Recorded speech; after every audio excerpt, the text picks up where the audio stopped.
Alright, play number 5 here. He has a 1st and 10 from his 32-yard line with 3:07 left in the half. He's staying with the same set because he went no huddle again. So he's going with that trips tight end. He's running a 43 base out of this. I am running a cover 2 out of the nickel still. I've stayed with the same defense I was in for the previous play. What the 4-3 base entails is, and this is a great play, I really love it, it's a run play. It's run a lot like the power. So basically you're going to get a block here, a down block because you have a pulling guard in this case. Normally he's going to block out, so he's going to have on outside in this. Your guard here is actually going to pull, and he's going to be eyeballing the linebacker, the first linebacker to the play side, which is this guy here. And he'll end up turning up the hole, and it's called a gut block when he actually turns up like that, or that's what we call it at least. So he'll be blocking that backside here. He should probably be reaching to help out and maybe working himself to the next level. He definitely should be working next level in this to get to a safety. This guy should be held by the quarterback because it looks enough like a read option that it should hold him. Guys here will be blocking. In my case, as far as my defense, I think this is a great play to call for the defense that I'm in because I have such big bubbles here, which opens up for the gut, for that gut block. So let's go ahead and run through the play, and we'll see what happens, and we'll discuss. So as you can see, first off, I throw myself on the ground there because he actually does a good job. He catches me in the middle of committing to run, pass, or whatever I was going to be committing to in this play. I think it would have been pass either way, just to be safe, probably. And either way, he makes a good read here. He gets a great block. Normally, I would say you turn up right here, but it looks like he sees that my linebacker here, Anthony Hitchens, you see right there is that the tackle's going after him. He doesn't get enough of them, so he's able to come through here, and had he run the hole where it's intended, it's going to be maybe a 1-2 yard gain or no gain at all. So instead he bounces out.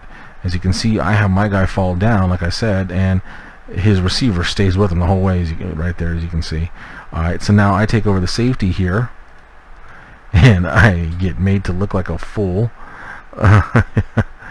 So yeah, that's ugly.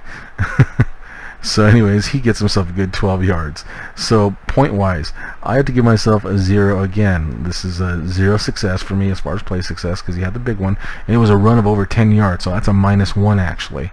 So I get a -1 overall because I get 0 for play success, 0 for my responsibility because I did not play it very well, and then I get made a fool of, and then he gets the big play on the run. He gets more than a 10-yard gain running the ball.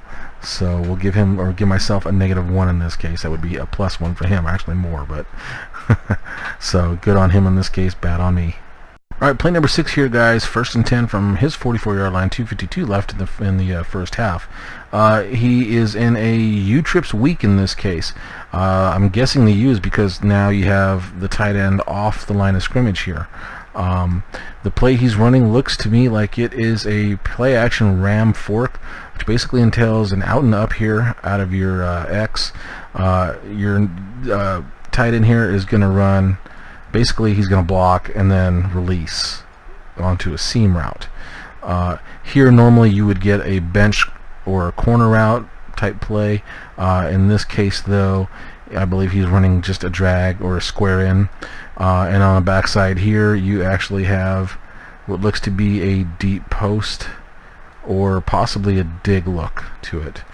And then you have the play action in here, boom boom, and find the guy. Now I am in my nickel coverage still because he did go no huddle again, so I stayed with the nickel obviously. I'm going Overstorm Brave, so I did change that up. I have a cover 0. So I now have each guy on a guy. As you can see, I'm playing soft, and the whole reason I'm playing soft in this case is mainly because of the time. There's 2:52 left. I don't want to give up a touchdown. So that's my basic reason for it. I'm, like I said, Overstorm Brave, which means these two backers are coming, and they tend to loop wide when they come on this blitz. So I bring them all the way to the inside so that they loop around while these guys go inside, and we get a twist game going. So a lot like the crossfire blitz where you have two backers crossing each other.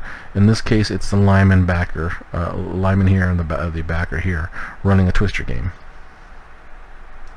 So let's run through the play, see what happens, and we'll discuss.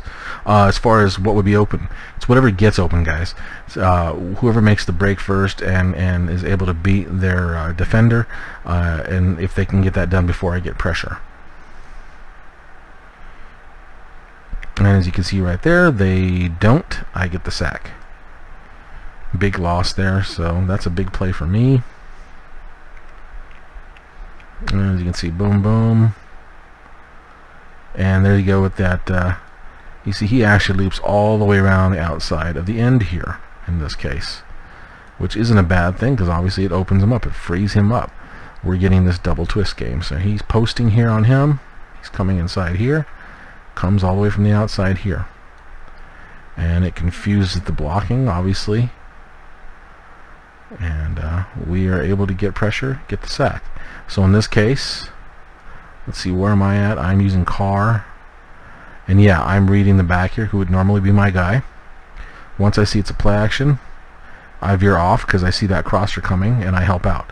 So now I have this crosser who has my guy beat here, but now he's bracketed between me and his actual defender. So I have good position on that. Pretty decent coverage on both sides here, even though it looks like he has space here. He's taking the angle as opposed to, you know, following him on the out and then going up. So I'm good with that. And then of course we get the big play with the sack. So obviously I get a positive play point here. I get myself a responsibility point here. And to be honest, I have to look to see exactly what I decided on that. So giving up a positive points. Well, I get the sack, so I get a positive for that too. And so I get 3 points out of that. Since we didn't get the turnover, I would love to have gotten that too, but we'll take it. So it's a 3-point play for me. It's a big play for me. Good job. Yay me.